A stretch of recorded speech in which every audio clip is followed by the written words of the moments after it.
Cheers, Alex, mate. Cheers, mate. 2 wins in 2 days. Clean sheet for the first time since the Leicester game. Oh, that's a long time ago. Yeah, that's a long time ago. That's a really long time ago. Too long, really, in the league anyway. But yeah, United have won.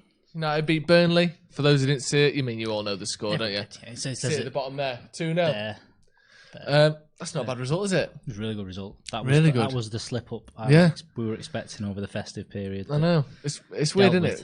We all thought that, like, looking at the games, Arsenal, one of them where, even though to be they're honest, a good we team, should win. we beat them more often than not. Watford, bottom of the league, should easily beat them. Yeah, that didn't happen, did it?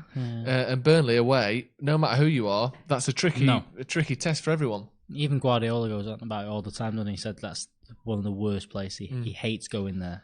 Yeah. And I've just said with Steve's lot, if there was a game that didn't suit us, it's against Burnley away, sitting back. They score goals from set pieces, well drilled, 2 banks of 4. They're probably the best version of the team we type hate. of team we struggle against, aren't they? Yeah, without a doubt. But yeah, there was some good performances in there as well. I think Yeah. Brandon Williams came in first game in, I think certainly 3 or 4 games. Yeah, I think it was sort of inexplicably, and it was never explained as to why he was left out of the squad. I think he's just been rested. I think well, that's probably what it is. It seems that way now, doesn't it? Resting him, keeping him fit so he can play. And you don't know whether he plays now a bit of a run of games. Yeah. Well, and as we saw before the game, we did the live team news as we do before every game. So if you went in for this one, make sure you check out the next one. No Pogba, no Wan-Bissaka. It was a midfield of McTominay's out. It was a midfield of Fred, Matic, and Pereira, which, by anyone's estimation, we weren't happy with Fred, midfield. McTominay, and Pereira a couple of weeks ago. Yeah, exactly. And this is probably a step down from that with Matic in there. I mean, I think everyone was a bit worried going into that. Yeah, but I thought, you know what? I want to give a massive credit to Matic.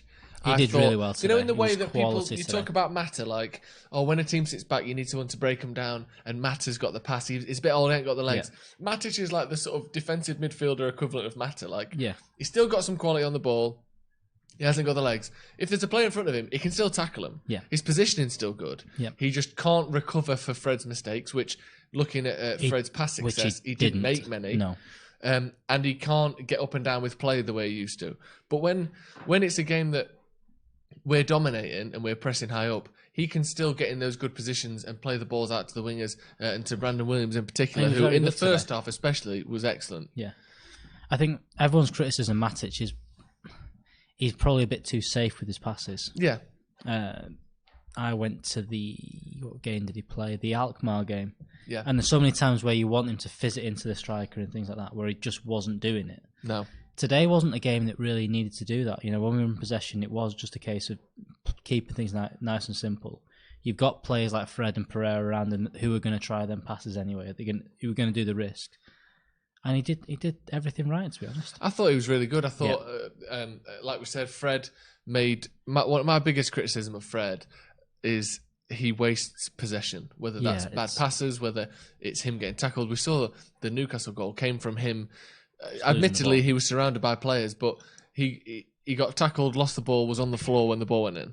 I don't know if he was still on the floor when the ball went in, but he was pushed over. He was completely out. He couldn't defend. Yeah, he wasn't recovering. But tonight he didn't do that. I don't know whether that was He was much better today. He was much better. He was really good today. Fred and Matic was an excellent combination in there, and I thought Pereira played well as well.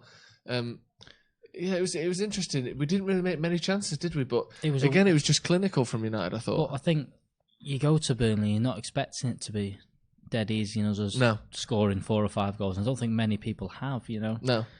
Especially at Turf Moor, I think everyone struggles when they're there. And this was, probably a perfect away game, to be honest. We took the chances when they came.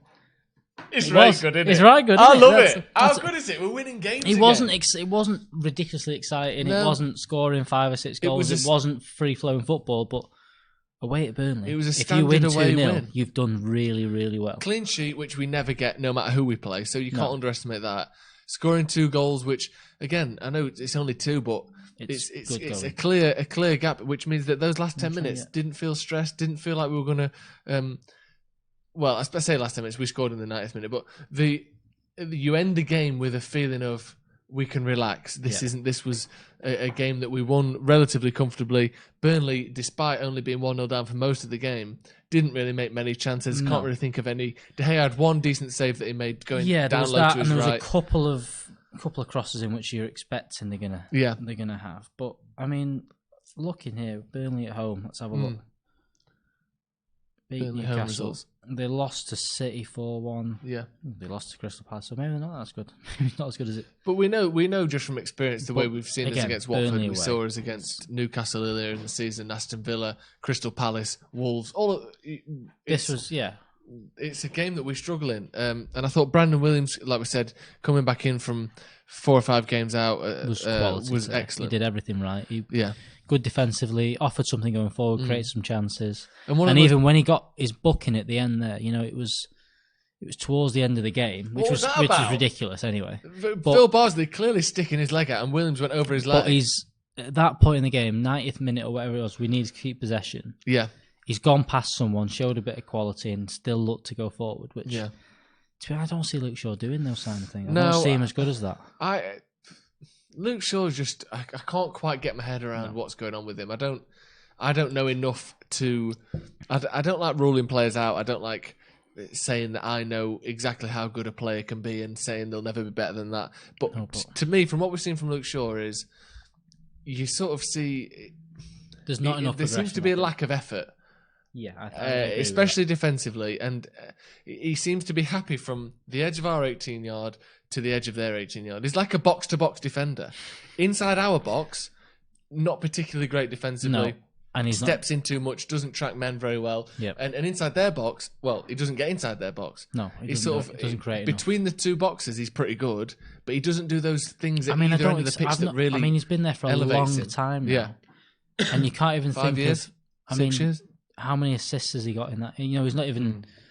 You can probably count on one hand the amount of times he's actually created something from left back. Which our criticism of Wan-Bissaka always is that, but is what he can create. But he's very good defensively. You can't say that about Luke Shaw. No, and you need your fullbacks to do it. And I said as well, you look at Rashford, especially on that side where Rashford is constantly wanting to cut inside. You need your left back to be the width there. You need someone that's going to stay out wide. You need someone that's going to support, because Rashford wants to go and support Martial. He wants to cut inside.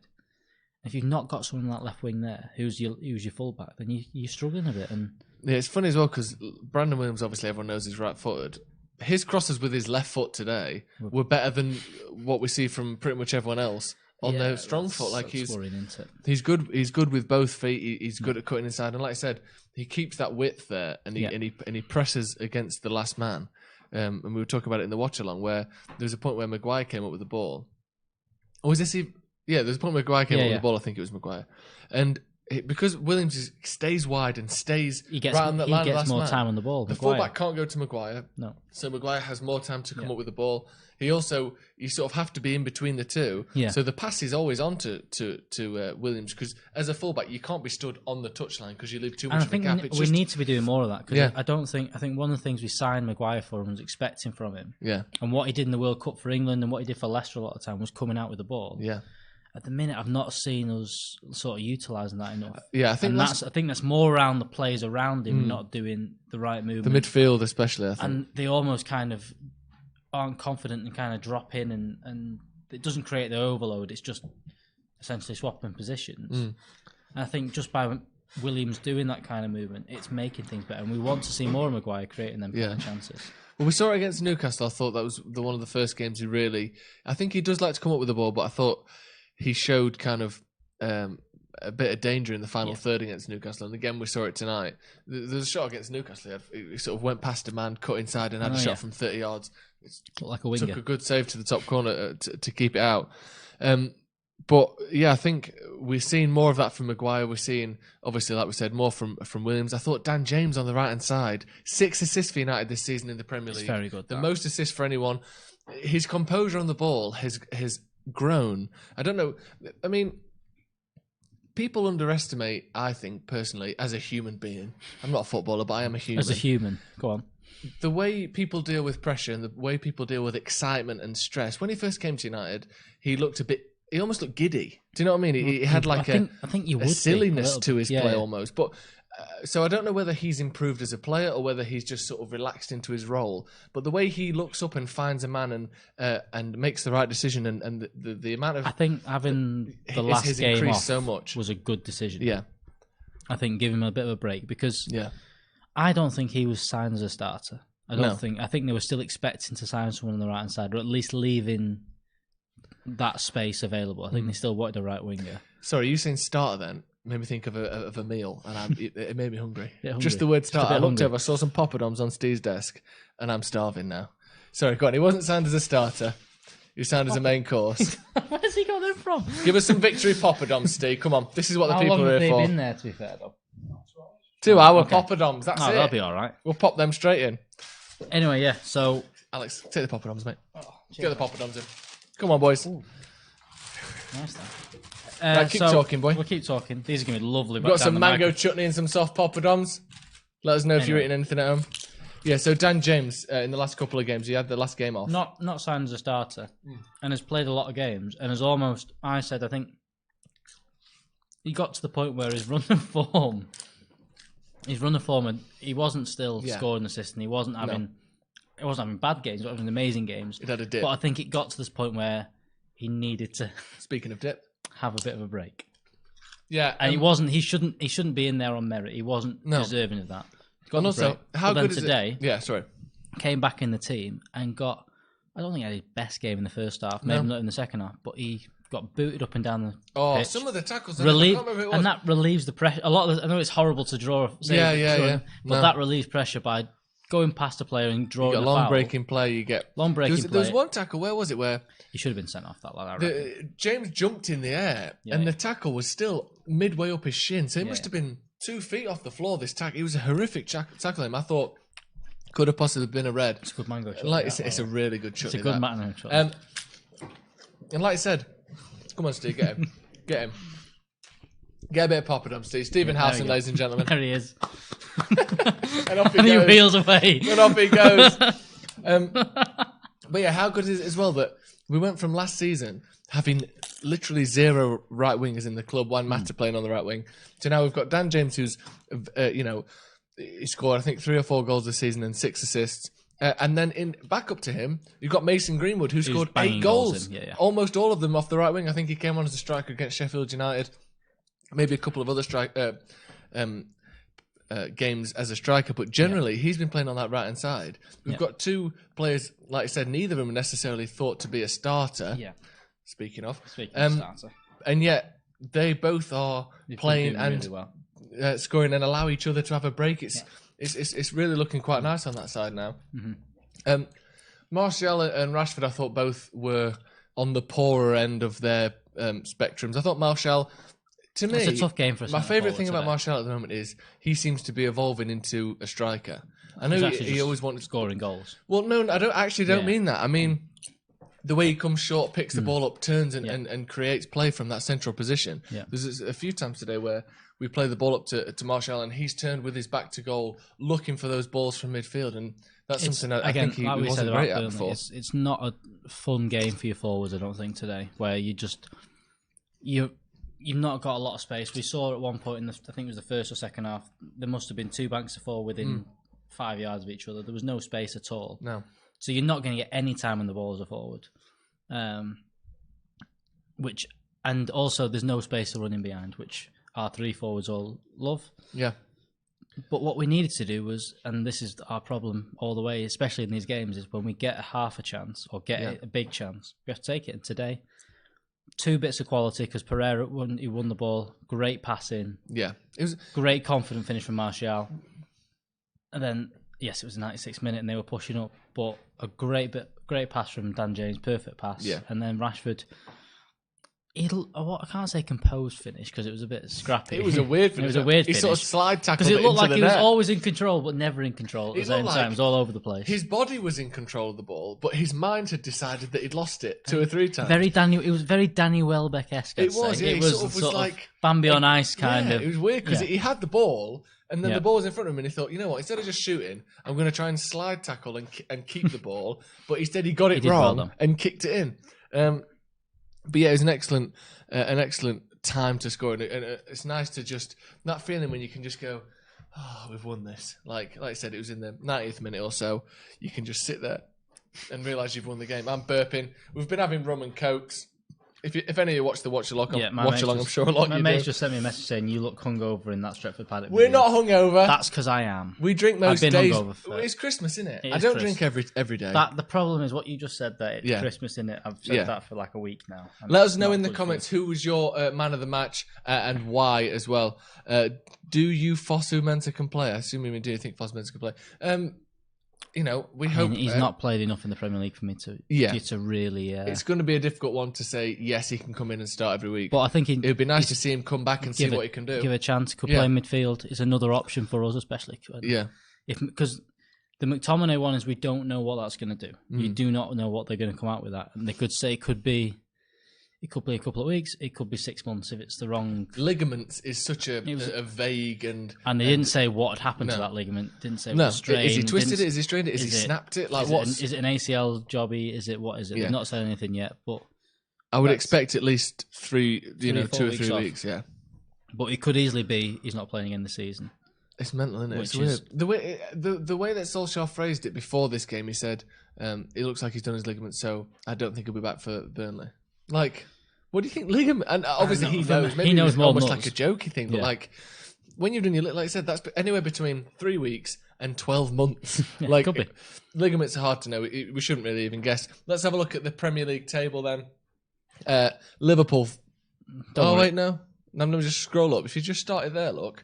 Leicester first. So Leicester first, City third. Yeah. If you scroll up and you take off the top. We're fourth. Yeah, we're fourth. So we're actually fifth. Leicester second, City third, Chelsea fourth, and United just 1 point behind Chelsea with 31. Leicester are now 4 points ahead of City. Yeah, they've got a game in hand, but still. So, let's look at these games in hand. Wolves and Sheffield United can both go above us if they win the games in hand. And obviously Chelsea have also got a game in hand on us with 1 point to go. But Chelsea play Arsenal tomorrow, I believe. Which could either be 6-0 to Chelsea or be... Yeah, I'd love a draw there. Or even, an Arsenal win would be pretty good as well. But if you can have a look at the fixtures for tomorrow, who are Wolves playing? Wolves are playing, they're away to Liverpool. So that's probably not going to go well for them. And Sheffield United are away to City. Right, so, and Chelsea are at home or away to Arsenal? Away to Arsenal. So all three are... All of three of the teams that are either above us or can go above us with tomorrow's fixtures have got very difficult games tomorrow. So it's definitely looking up. Yeah. And what's that? Just one loss in the last 5 Premier League games for United. It may even be more than that. I'm just looking at the form on BBC Sport. Obviously won the last 2. No, that was a win before that because that was the Tottenham game, wasn't it? Yeah, so we've looked a lot better. I think we've lost 3 games in the last 20 in all competitions. Yeah. I'd have to check that stat, but I believe a couple of games ago it was... 4 losses in the last 20. But if you look at how many games we've lost. We've lost the same amount of games as City this year. Yeah, and if you look at some of the games where we've drawn a lot more, we've missed penalties this season. We've seen freak mistakes from some of the best players in the world in their position. Yeah. We've seen multiple kind of surprising kind of instances and weird penalty, like just things that. Not being going well. Yeah, if you saw like a sort of an average level of luck, I think we would have 5 more points this season. Yeah, and we'd be comfortably in that top 4 spot. Obviously, Chelsea are really struggling now. I seen a tweet before the game today. If we'd have been a little bit better, if you take away the draws, you turn 3 or 4 of them into wins, we'd be challenging for the top. We'd be in the best of the rest type scenario, won't we? Which is at the minute all you can kind of hope for. Do you think if Matic gets outed in January or summer, Twanzebe could be a possible CDM choice for Ole? No. Probably not. No. Generally, players don't switch positions. I hope not either. No. I hope we keep players as a defender. He's a very good centre half. Yeah, exactly. Probably our 3rd choice centre half. Like, I don't know why he would. He doesn't need to play midfield. No. Also, the whole change in position thing. It's almost like the same kind of thing as like player swaps. Like they get talked about all the time, but how often do they happen? Mkhitaryan, Sanchez, and before that. I can't even think of one. Like players occasionally change position. Fernandinho's playing centre back. There is one I'd like in this January. Eriksen for Matic, and maybe a bit of money. I'm still keep going on about Eriksen because I reckon he is available now. Wouldn't be that expensive. would be a good fill-in for at least the end of the season, or at least 18 months until the right number 10's available. Definitely. I mean, he'll be 28 in February. He's still a very good player. He's a young player. He's an excellent player. One of the best sort of attacking midfielders we've seen in the Premier League for the last 5 years. Yeah. I would absolutely love someone like Christian Eriksen at United. Matic or Pereira. I think they play different things. Does Pogba replace Matic or Pereira? I think in this team, probably Matic. I think so. I don't know what they're going to do against Arsenal, because that would be a very attacking three. That there's not someone to Fred, sit there. Pogba, Pereira. Yeah, there's not much defensive mindedness in that three. Yeah, but I don't know. It depends how Arsenal play, because it's one of them. If Arsenal get a win this weekend, then maybe we need to be a bit more tentative. But if they lose again, if you come up with that three and just go all guns blazing against them, all buns glazing, you could blow them out of the water, because I don't think, because they're very poor. They're really weak and they're struggling on. And at some point, you would assume that there is going to be an upswing with Arteta. He's not a kloop. Who's not a kloop? If you're watching the video, can you just give us a like, please? Yeah. We've got 466 watching now.